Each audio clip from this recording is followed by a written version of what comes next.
할렐루야. 다시 한번 오늘 예배에 참여하신 모든 분들을 부활하신 예수 그리스도의 이름으로 환영하고 부활하신 예수 그리스도의 이름으로 축복합니다. 오늘 우리에게 주신 말씀은 디도서의 말씀입니다. 디도서는 디모데 전후서와 함께 목회 서신이라고 불리고 있습니다.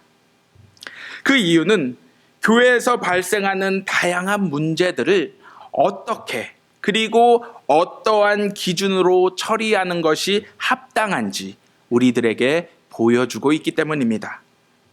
특별히 디도서의 말씀은 그레데 교회가 상당히 혼란스럽고 믿음의 선한 행위가 없었기에 교회 내의 질서 확립과 바른 신앙의 정립이 시급한 상태에서 그 교회를 담당하고 있는 디도에게 사도 바울이 권면적인 말씀을 편지로 보낸 것입니다. 목회서신 가운데 하나인 디도서의 말씀을 가지고 오늘 설교를 준비하는 가운데 끊임없이 제 마음속에 떠오르는 질문이 하나 있었습니다. 그것은 과연 목회가 무엇인가라는 것이었습니다. 사실 목회에 대한 바른 이해가 없다라면 오늘 우리에게 주어진 성경 말씀은 공동체를 세우고 굳건하게 하는 말씀이 아닌 어쩌면 나를 반대하는 사람들을 향해 편을 가르고 그들을 불순분자로 만들어 미워하게 하며 결국 우리의 공동체를 허물어 버릴 수도 있는 말씀이 되기 때문입니다. 바로 총과 같은 무기가 강도들에게 들리게 된다면 우리를 위협하고 죽일 수가 있지만 그러한 무서운 흉기가 경찰이나 군인들의 손에 들리게 된다면 우리를 위험에서 보호하고 구해내는 무기가 될 수 있는 것과 마찬가지입니다. 이러한 이유로 진지하게 목회가 무엇인지 생각을 해보았습니다. 저에게 목회의 방향이 크게 달라지게 된 계기가 하나 있었습니다. 그것은 이전에 섬기던 교회에서 하루아침에 교회가 두 개로 크게 갈라지게 된 사건이었습니다. 그 일이 있기 전까지 하나님 중심의 목회를 해야 된다라고 막연하게 생각을 해왔습니다. 하지만 그 일이 있은 이후에는 하나님 중심이 아니라 오히려 사람 중심의 목회를 해야 한다라는 사실을 비로소 깨닫게 되었습니다. 사실 이러한 저의 말은 여러분들에게 많은 오해를 불러일으킬 수도 있을 것입니다. 하나님 목회가 아니라 사람 목회를 하다니. 하지만 우리는 이미 예수님의 모습에서 사람 중심의 목회가 얼마나 중요한지 발견하게 됩니다. 한 예로 예수님은 안식일에 병자를 고치셨고 제자들이 허기졌을 때 밀 이삭을 안식일에 잘라먹는 것을 허락해 주셨습니다. 하지만 바리새인들의 눈에 이러한 예수님의 모습은 하나님의 뜻을 거역하는 것으로 보였습니다. 이들과의 논쟁 속에서 예수님은 안식일은 사람을 위하여 있는 것이요 사람이 안식일을 위해 있는 것이 아니다라고 명확히 말씀해 주셨습니다. 바로 어떠한 하나님의 율법보다도 사람이 우선한다라는 것입니다. 또한 하나님이 세상을 이처럼 사랑하사 독생자 예수 그리스도를 세상에 보내신 사건 하나만으로도 하나님은 이미 사람 중심의 계획을 갖고 계심을 우리는 잘 알게 되는 것입니다. 물론 저는 이 사실을 잊지 않고 있습니다. 목회의 대상이 사람이기는 하지만 사람의 뜻대로 이끌리는 목회가 아니라 하나님의 인도하신 가운데 하나님의 뜻이 이루어져야만 한다라는 것입니다. 이러한 오해가 있음에도 불구하고 사람 중심의 목회를 이야기하는 것은 말씀 안에서 목회의 본질을 올바로 바라보기 위함입니다. 제가 이 자리에 있는 이유는 이 공동체, 바로 여러분들과 함께함으로 말미암아 하나님 나라의 임재를 함께 보고 경험하기 위함입니다. 만약 제 스스로가 그러한 역할을 감당하지 못하면서 하나님 나라를 위해 이 자리에 있다라고 말하게 된다면 그것만큼 어리석고 하나님 뜻에 반하는 일이 없을 것입니다. 게다가 또 한 가지 중요한 사실은 모든 목회자들도 여러분들과 똑같은 처지이기에 실은 목회자 자신들도 목회의 대상에서 결코 예외가 될 수 없다라는 사실입니다. 다시 말해 목회자와 여러분들 사이에 직분과 역할의 차이는 있지만 본질적으로 우리 모두는 하나님의 도우심이 늘 필요로 하는 존재라는 사실입니다. 그러므로 목회자가 하나님 중심의 목회라는 말을 자신의 철저한 반성 없이 그저 자신의 생각들에 무비판적으로 적용하게 된다면 많은 위험성을 초래하게 될 것입니다. 즉 온전하지 못하고 충분히 다듬어지지 않은 한 인간이 사람을 대하면서 하나님 중심을 이야기할 때 말씀의 절대성과 십자가 구원의 확실성이라는 진리 뒤에 숨어 자신의 의도를 사람들에게 강요하기가 쉬워질 것입니다. 그러므로 하나님 중심이라는 말을 무기 삼아 목회자 자신의 의도와 계획이 무조건 절대적이라고 여기면 어느 순간 하나님의 인도하심을 놓치게 될 것이란 사실입니다. 결국 믿음은 하나님 중심으로 해야 하지만 목회는 그 믿음을 바탕으로 사람 중심으로 이루어질 때 사람 위에 군림하지 않고 사람들을 섬기며 영적 성장을 함께 이루어가며 도울 수 있는 것입니다. 오늘 이 시간 저를 포함한 우리 모두가 나의 뜻을 하나님의 뜻으로 바꾸는 실수를 반복하며 살아가고 있지는 않은지 돌아보기를 원합니다. 그리하여 더 이상 내 자신만 하나님 앞에서 거룩함을 추구하는 모습이 아닌 우리의 형제 자매들의 아픔을 바라보며 함께 울어줄 마음을 회복하는 저와 여러분들이 되시기를 주님의 이름으로 기도합니다. 예나 지금이나 우리 주변을 둘러보면 그리스도인들의 믿음이 잘못되는 경우가 있습니다. 오늘 말씀에서도 할례파라고 하여 믿음이 잘못된 경우를 소개하고 있습니다. 여기서 이야기하는 할례파는 유대교의 율법을 다른 무엇보다도 강조하는 유대 율법주의자를 말하는 것입니다. 우리는 분명 예수 그리스도의 십자가를 통해 구원을 받는다고 믿으며 고백하고 있습니다. 하지만 이들은 예수 그리스도의 십자가를 믿어도 완전한 구원을 위해서는 유대교의 율법에 철저히 복종해야 한다라고 주장하고 있습니다. 다시 말해 십자가와 부활의 그리스도를 믿더라도 율법의 가르침대로 할례를 받지 아니한다면 완전한 구원에 이르지 못한다는 것이 이들의 일관된 주장이었습니다. 또한 오늘 말씀 15절을 보면 깨끗한 자들에게는 모든 것이 깨끗하나 더럽고 믿지 아니하는 자들에게는 아무것도 깨끗한 것이 없고 오직 그들의 마음과 양심이 더러운지라라고 말씀하고 있습니다.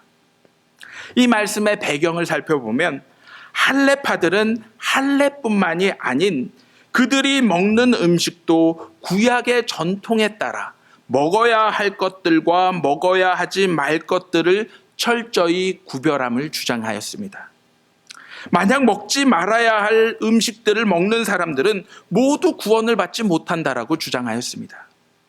이에 대하여 사도 바울은 강하게 이들의 잘못된 주장을 펼치고 있음을 15절 말씀을 통해서 그들에게 전하였던 것입니다.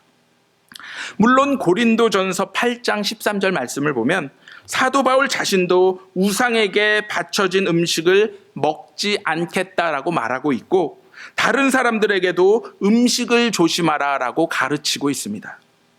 하지만 사도 바울과 유대 율법주의자들 사이에는 분명한 차이가 있었습니다.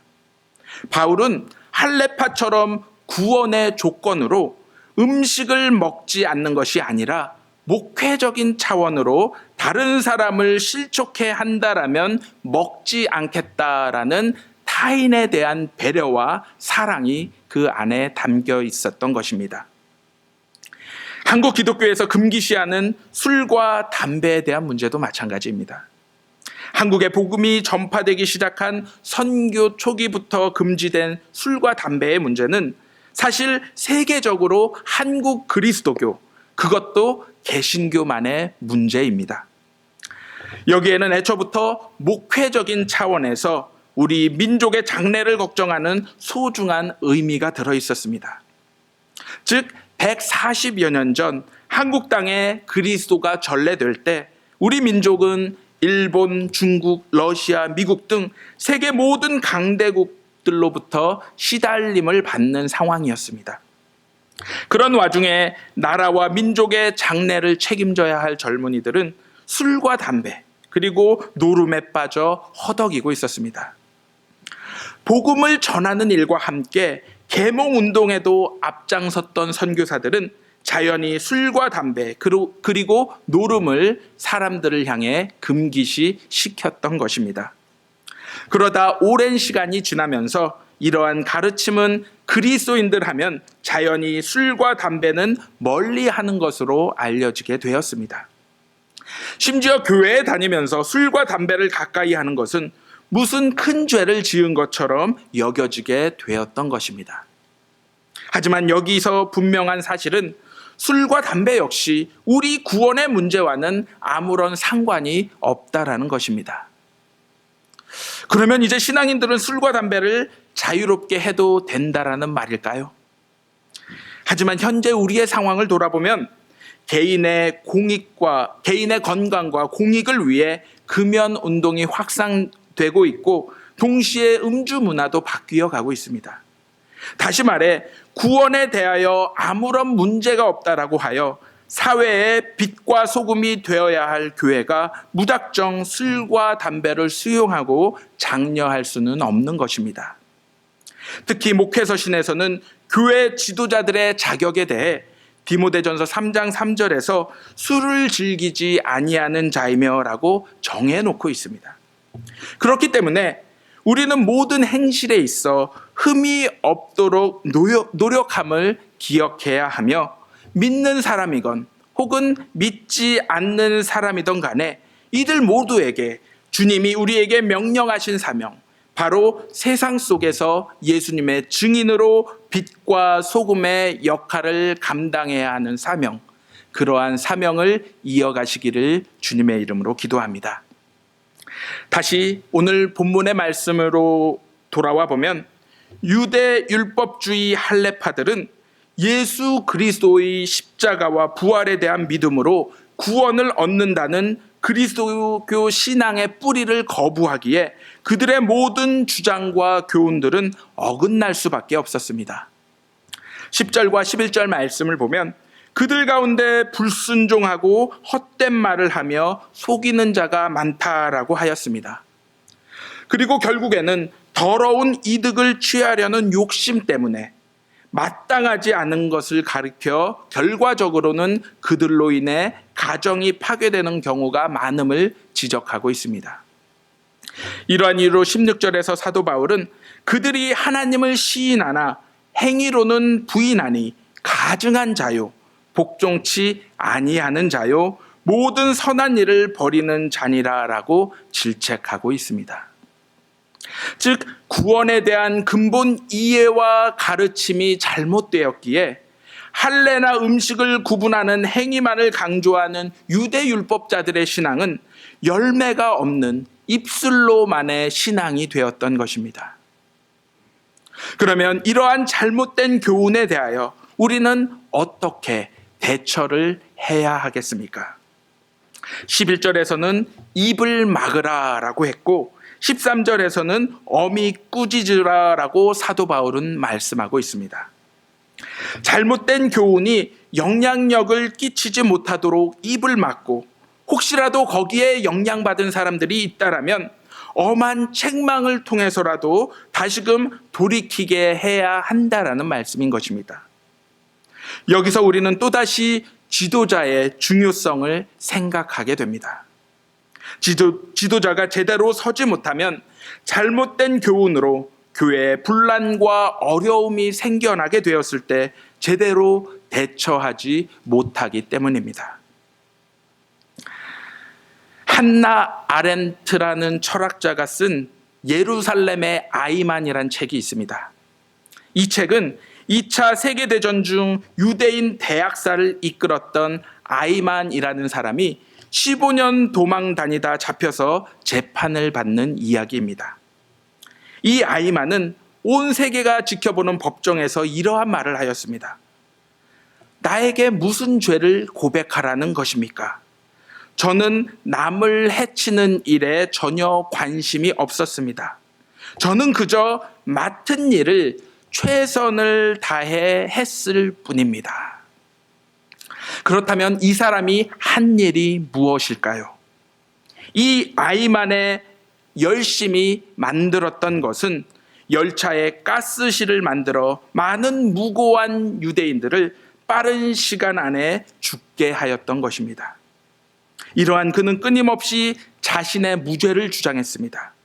나는 단 한 명도 내 손으로 죽이지 않았습니다. 또한 죽이라고도 명령하지 않았습니다. 나는 그러한 권한이 없었으니까요. 그러니까 나는 죄가 결코 없습니다. 하지만 이 재판을 처음부터 끝까지 지켜보던 한나 아렌트는 그가 유죄인 이유를 이렇게 말하였습니다. 그는 아주 근면한 사람입니다. 그의 근면성은 결코 범죄가 될 수 없습니다. 하지만 그가 유죄인 명백한 이유는 아무런 생각이 없었기 때문입니다. 즉 다른 사람을 생각할 줄 모르는 생각의 무능은 말하기의 무능을 낳고 행동의 무능을 낳았기 때문입니다. 이 이야기는 지금 우리 사회에서 남의 일에 대하여 무관심으로 살아가는 사람들에게 큰 의미와 경고로 다가오고 있습니다. 혹시 우리는 가정과 직장 그리고 사회와 교회 안에서 아무런 생각 없이 그저 무관심으로 일관하며 내 일만 열심히 하면 된다라는 생각을 갖고 계시지는 않으십니까? 그리하여 우리는 다른 사람들을 생각할 줄 모르는 생각의 무능으로 말미암아 불의함과 잘못됨에 대하여 말하기와 행동의 무능을 낳고 있지는 않으신지요? 내 자신에게 주어진 일을 열심히 최선을 다해 매 순간 했을지라도 내가 머물고 있는 장소가 해적선이라면 우리는 성실한 해적에 불과한 것입니다. 오늘 이 시간 주님이 주신 말씀 앞에서 우리의 모습을 진실하게 돌아보길 원합니다. 혹시 내가 오늘 말씀의 할례파는 아닌지, 지금까지 최선을 다해 살았다고 이야기를 하지만 정작 내가 열심을 냈던 장소가 혹시 해적선과 같은 곳은 아닌지, 우리에게 주어진 사순절의 시간, 다시 한번 주님의 말씀에 믿음으로 결단하고 순종함으로써 끊어낼 것을 끊어내고 돌아설 곳을 향해 과감히 돌아섬으로 말미암아 철저한 회개가 우리 가운데 임하기를 주님의 이름으로 기도합니다. 그리하여 우리 자신을 향해 먼저 울며 통곡할 수 있는 은혜가 우리 가운데 임하기를 간절히 소원합니다. 그러한 후에야 비로소 우리는 다른 사람들을 위해 진실되이 울며 기도할 수 있는 것입니다. 이 시간 우리 모두 하나님의 뜻과 말씀을 더욱 힘껏 붙들고 깊이 생각함으로써 바른 신앙의 삶을 통해 서로에게 좋은 본을 보이고 함께 성장하여 성숙하고 하나님 나라의 일꾼으로 소중히 쓰임받는 우리 모두가 되시기를 예수 그리스도의 이름으로 간절히 기도합니다.